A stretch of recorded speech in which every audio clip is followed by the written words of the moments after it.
Good morning, everyone. It's a story told that during the days of communism in Russia, there was a circus that came to town, and this Jew, Yankel, heard that the tiger of the circus died. So he came up with a brilliant idea. He went to the circus conductor and he said, listen, when you leave this country with your circus, I'll dress up like a tiger, you'll put me in the cage, and you'll smuggle me out of the country as the tiger. I could get out of this place. So he said, no problem. So he got him a tiger costume. It came time for the circus to leave town. The Jew gets on the tiger costume, he puts him in the cage. And he's waiting to get out of Russia. He's about to leave the zoo. The circus conductor opens the cage and he starts putting in a lion in the same cage. The Jew is hiding in the tiger costume, and he sees the lion walking towards him with his big mouth and his teeth. The Jew thinks this is it. He's going to have me for lunch. He's frightened. So the Jew screams out, Shema Yisrael Hashem Lokeinu Hashem Echad. And the lion says, Baruch Shem Kavod Malchusah L'Olam Va'ed. The story is funny, but it also has a very important message. Sometimes in life, we only learn to speak the same language when we're facing crisis. When things are good, we are disconnected sometimes from each other. When we face a challenge, we pull together. One of the very vital messages of the holiday of Sukkot is unity and peace. Shalom, Sukkot Shlomecha. Our rabbis famously tell us that the four species represent four types of Jews. The etrog has scent and taste, represents someone who is knowledgeable in Torah and also has good deeds. The date palm branch has taste like dates but doesn't have aroma, doesn't have fragrance, represents a Jew who has knowledge, wisdom, but doesn't have good deeds.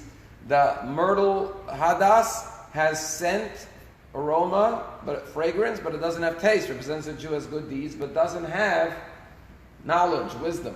And the willow has neither taste or scent. Represents a Jew has no knowledge of Torah, no good deeds. But the whole message of Sukkot is you need all four together. Why? Because here's the key. There's only one Jewish holiday where you got to shake it up, and that's Sukkot. There's a mitzvah to shake the lulav and esrog. Why shake the lulav and esrog? Why not just hold it? Because the truth is, all of our differences that separate one from another are all external and superficial.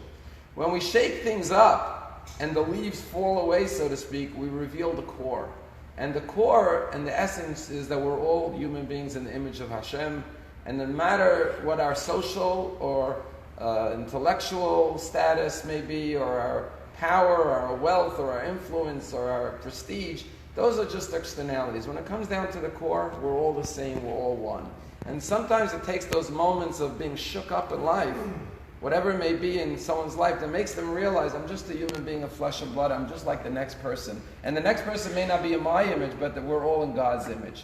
And sadly, we see that, whether it's in our country on 9/11, where people come together, or in Israel, where Jews know how to fight amongst themselves, but if there's an enemy, suddenly we all come together. And the message of Sukkot is don't wait for the crisis moments of life, when there's a health problem or a challenge, that suddenly you realize your vulnerability and you integrate with other people. Be integrated with other people, respect every human being. It doesn't matter if they're the janitor or they're Bill Gates. We're all human beings and we're all one and the same. We may have our differences, but that's just externalities.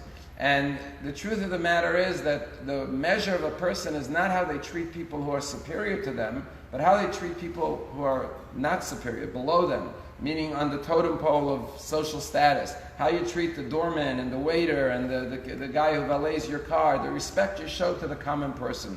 There was a story that happened a number of years ago that really drove home this point for me. It was a true story. As a matter of fact, the man was honored by the State of the Union address. I believe it was President Bush at the time that invited him to honor him as an American hero.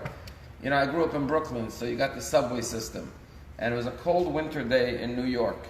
And there was this African-American construction worker who, after working all day, he would pick up his little kids from school and bring them home on the train.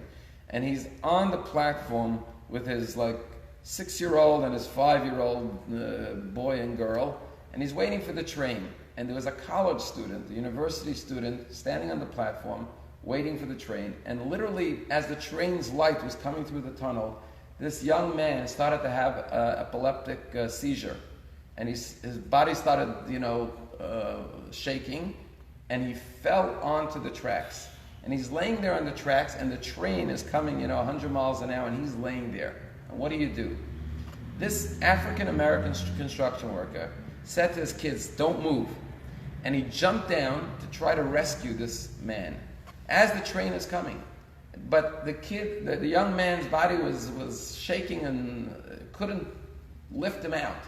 So with no time left, if you know the New York City subways, the trains run on these two rails.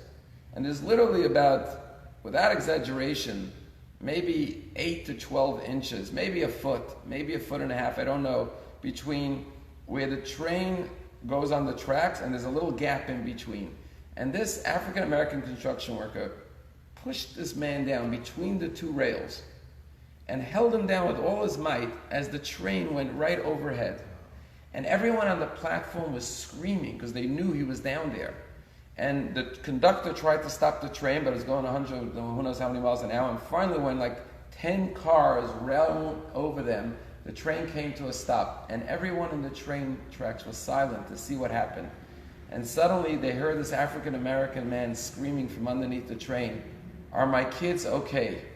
And they knew that he was alive. After they pulled away the cars, which took hours, the man was wearing a knitted cap over his head because it was winter in New York. The grease from the bottom of the train had smeared the top of his cap. And you think about that, you say, this university student, maybe getting his PhD, would never take the time to talk to this African-American construction worker. He would think, what do I have in common with this guy? What am I going to talk to him about? My major in philosophy or whatever I'm studying? What does he know? Little did he know that this man would risk his life to save a complete stranger. Because when it comes down to it, we're really all one. And that's the message of the four species coming together. Respect every human being, even if someone may be in your eyes a willow. They have no knowledge of anything. They're ignorant. They have no good deeds. They're still a human being just like you. And only when we have all four together can we really have the time of our rejoicing and the time of our peace.